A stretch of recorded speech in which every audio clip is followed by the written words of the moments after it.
Previously on Flolo. You're for real this time. There we go. Oh my god! Oh my god! Yeah. Jesus Christ! Alright. Oh, Thank fucking God, dude. Hooray! Get me the Hooray! Many months later.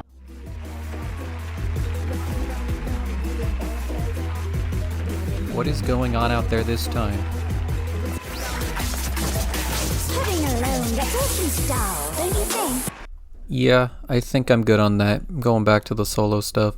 Oh, what is it? Hey gamers. Welcome back to part 4 of my Final Fantasy XIV Ironman. To refresh up on the rules, these are no market boards, no grouping of any kind unless I'm forced to, no extra storage like chocobo bag or retainers, and no buying from NPCs unless the items are otherwise unobtainable. Of course, at the end of the day, this is a self-imposed rule set, so if I feel I need to modify something to make it more interesting or fun, I will. This being said, the ironclad rule will always be that this is a solo challenge. In the last video, I managed to clear Hawk Manor and Brayflock's long stop, then spent many hours in Palace of the Dead, and it's only just getting started. What awaits us now is the greatest challenge of the run yet, Titan. It's going to take an unbelievable amount of prep to even have a chance to take this thing down, and you'll never guess how I started prepping. That's right, deliveries. It is really annoying that when I need monster drops, there is nothing in-game that tells me where I get them. Shout out to the people on the wikis that tell you where to farm the item and which mobs are better. Let's take a minute to show why Titan will be the biggest wall yet. This is a boss with multiple HP pushes. At certain percentages, he will jump up into the air and hit me with Geo Crush, a proximity from the middle of the arena. Every time he does this, he gains a few new abilities like Landslide. Upon jumping the second time, he becomes immune and his heart is attackable. This is the beginning of the really hard part. During this phase, Titan will put you in a jail, and after a short period of time, the jail will just instantly kill you. Titan is the thing that makes me worry about the longevity of Bard. Abandoning that for now, there is a large checklist of things that can be done that does not involve Titan. I restock in better potions and start the grind on trying to catch up Arcanist. I strongly feel that in some way it'll be useful. I do a mixture of class quests and hunting log to level it up at a decent speed, and after a while I get bored and pivot to try to work on Coltonarian. There are some decent crafts I find that involve fish, and I'm trying to the best of my ability to not buy bait.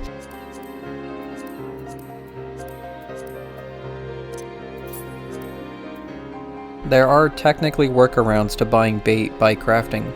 I go through all this work to craft the bait, only to realize that my fisher is not high enough level to use the bait. All this roundabout is the reason why Coltonarian and fisher are lower than everything else. Now with some of the filler out of the way, it's time for the next dungeon. During the time of me attempting this dungeon, there was a Moogle Treasure Trove event going on. These are events that go on during the end of patch cycles and usually have rewards like mounts and random dungeon gear. Because this is a currency I have to earn and it is quite a pain to get, technically I could get the items from this shop. Spoiler alert, I don't even bother. Before even deciding if I wanted to farm it, this patch was long gone. We're getting to the point where dungeon mobs naturally just hit insanely hard. So going forward, I will automatically have minimum item level turned off. However, level sync will always be on for the most part. The Sunken Temple of Corn is 14's second optional dungeon. It is worth noting that when I completed this dungeon, this was prior to the changes in 6.2, so this dungeon should be completely different now. Something really nice about this dungeon is a lot of the trash mobs are actually skippable, speeding up going through this dungeon. The only mildly scary thing is that these bee enemies have an ability called Final Sting when they're low, and this can practically one-shot me. It's the same exact thing from Palace of the Dead. Thankfully, it does a lot less damage in the dungeon version. The first boss is called the Teratotor? Bosses now are commonly immune to bind and heavy, meaning getting autoed constantly will now be very common. This causes me to chug down potions and to constantly use second wind. At random intervals, this boss will summon 2 adds that are barely of note. They die very easily. Pushing the HP to around 60% allows it to add Mortal Raid into its rotation. This causes it to inflict the scariest debuff in the entire game called Doom. When the timer reaches 0, this instantly kills you. You cleanse this by simply finding the glowing orange square on the ground. There are 3 squares and you need to look at which one's glowing at what time. You get plenty of time to cleanse this debuff, and because its damage is more than manageable, this boss is easy. Fun fact, when I went to see how this dungeon was currently on my main character, I found out Final Sting does percentage-based damage. This dungeon used to have a semi-puzzle in its trash packs. These head enemies need to be defeated while they are on a glowing square, and that would open the door. You would do this by pulling the head to the square, and when the color disappeared, you were good to defeat it. Now it's just a stationary mob that you passively defeat to open the door. The two heads immediately after the first door can be completely skipped by running past them. You do not need to collect any of the tablets to complete this dungeon. It only gives extra loot at the end, which is just not worth it. The Temple Guardian is an extremely rough fight. To damage the main body, you also need to exhaust the Soul Stone's health bar. Every time you bring the Soul Stone to 0%, it gives you a short time frame to damage the actual boss. While the Soul Stone is up, the boss takes massively reduced damage. Each time frame is not very long, making this a extremely exhausting fight. After the first cycle, it starts spawning telegraph AoEs, and eventually it starts doing a knockback which stuns me for a few seconds. There is also a slight chance when it does the knockback, it can do an auto at the same time, which is basically a death sentence. My first attempt showed this was more than possible, getting the body down to 5%. I get really low on the really good potions, which are the only reason I'm getting anywhere, so I decide to zone out.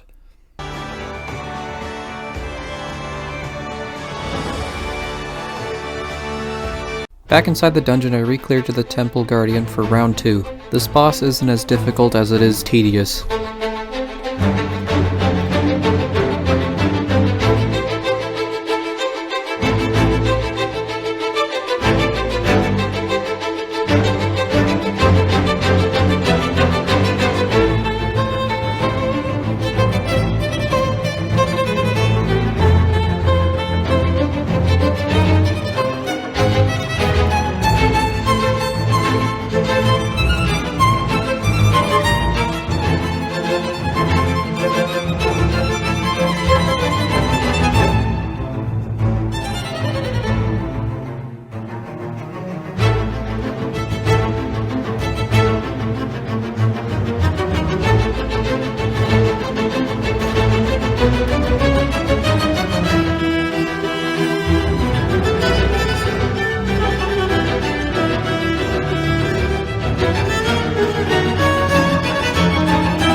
As stated before, you do not need the lootable tablets in the dungeon to complete it. You just simply click on the interact in the middle of the statue and it spawns some extra mobs.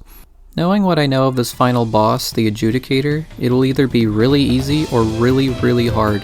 This boss summons the stone heads that you deal with the same way I said earlier, and it'll spawn another kind of ad that is just a stationary target that shoots telegraphed AoEs. And the final ad it spawns is another idol, but it has a box around it, and when you stand in the box, it'll lock you into it until you defeat it. I was really worried when two spawned at the same time, but it turns out it really doesn't matter.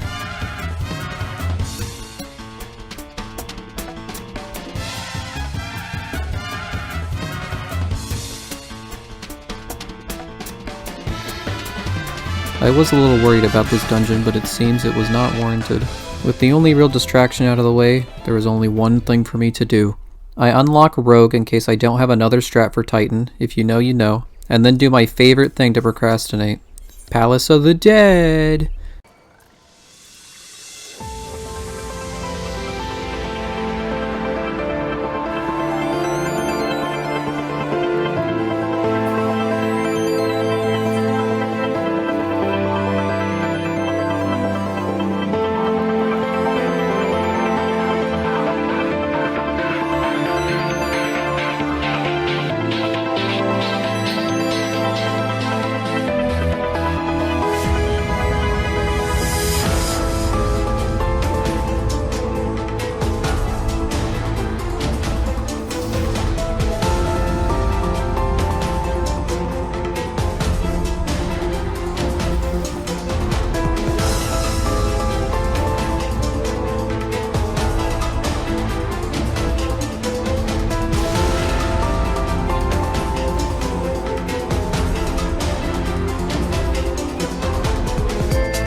Pause. Why did this enemy drop a sustaining potion? Maybe that was a fluke. Maybe it's something super What? So if it wasn't clear with the intro, I took a long break from March to the end of October. And I guess in 7.31, they added some quality of life into specifically Palace of the Dead.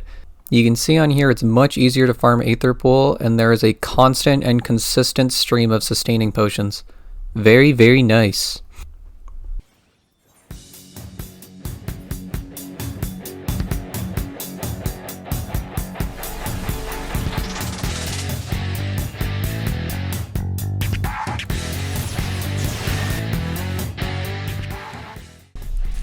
Using mostly Palace of the Dead, I get Rogue to level 30 to unlock Ninja. With the endless amount of sustaining potions and having Aether Pool both at 99, these runs at Ninja could be considered actual real runs that could potentially complete all 200 floors. I need Ninja leveled for Titan, and getting Necromancers on the list of must-dos for this character, so this is the best thing to do to be the most productive. But even if it's productive, it's still Palace of the Dead, and I've been doing a lot of Palace of the Dead.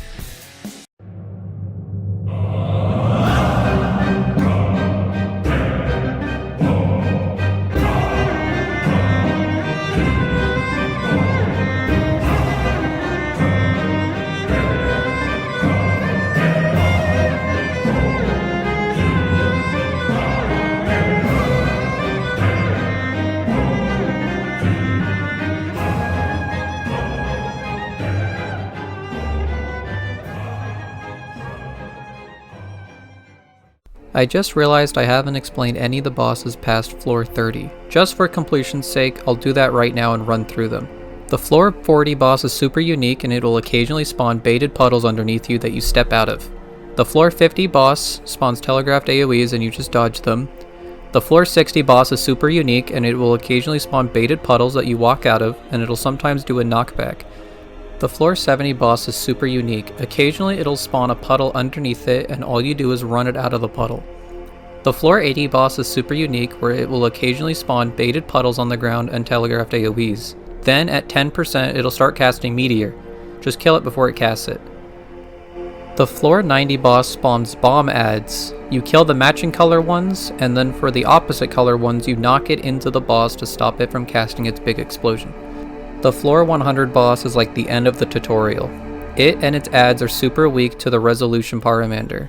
When the ads die, they stay down for a short duration, then get back up if they're not hit by the light AoE. The floor 110 boss is... oh, this attempt is over. I'm not mad, I'm so happy I get to do these 100 floors for the third time, which is half.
Because I absolutely do not want to have to edit the first 100 floors a 5th time, I want to just skip to all the new stuff for the next attempt.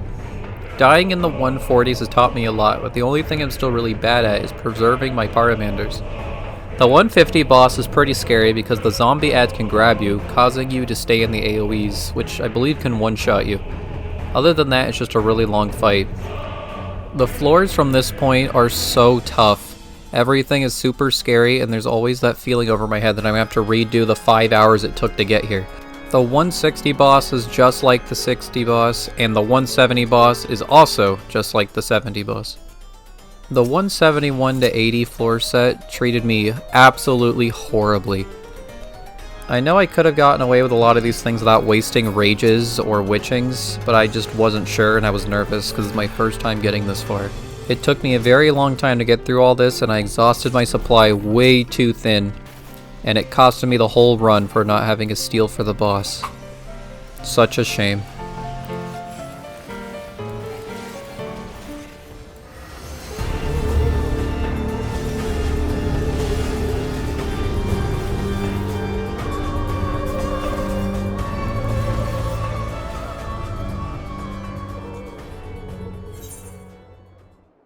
At least with this death, I could see it coming, unlike dying to a random luring trap or a mob with gloom. I've spent so much time in Palace of the Dead these last few days, I cannot stand to look at it for a while. So for now, let's see what I got for my Accursed Hordes. You can get blue quality armor and weapons from these, which is kind of what I'm looking for. These items do meet my criteria, so they are free game to use. It's not like I didn't earn these.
I get some usable gear from the lower quality ones, and that just leaves the 3 super rare ones. The Accursed Hordes from 150 and up are the best possible things that you can get, so there can be some really cool stuff in these. I get a pretty good Dragoon weapon, ooh, a ninja weapon, and I also get Yippee!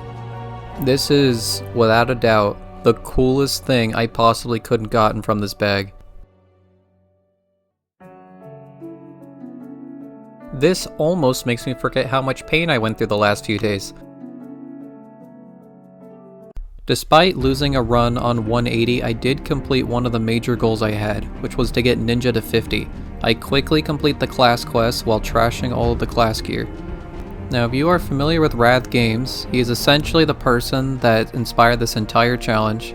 I stopped watching his content solely because I didn't want to copy his strategies for things and wanted to figure out my own things. But the strategy he had for Titan was the only way I can think of doing it.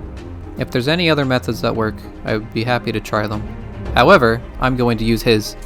Using one of the blue pieces I got and the super lucky ninja weapon drop, I'm very eager to try to get through Titan, finally. But it is now time. Finally time to do Titan. With only Echo turned off, I go in at level 51. This is so I have the level 50 ninja ability Kosatsu. So if I don't have a method to survive the jail crushing me, and I don't have a method to defeat him before he jails me, the only option is to destroy the jail while I'm in it. This is the whole reason why I leveled ninja. Using Kosatsu Doton right before it jails me, I can very safely destroy the jail.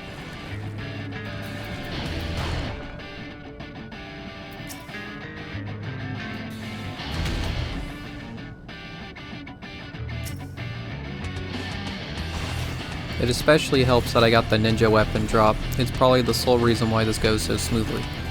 With the heart phase done, the rest of the fight should be an absolute breeze. Oh. He does another jail. Losing to it a second time, it seems like the jail happens at around 14%. Nothing that another Kusatsu Doton can't handle.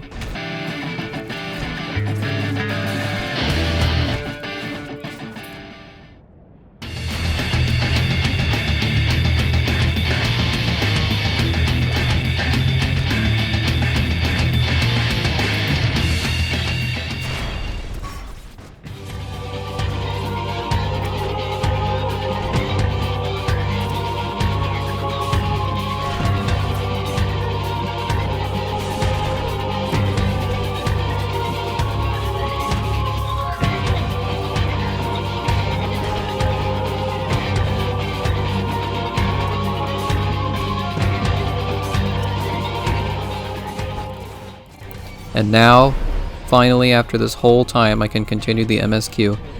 Now that Ninja's one thing has been completed, I'm not sure if I will continue using it in the future.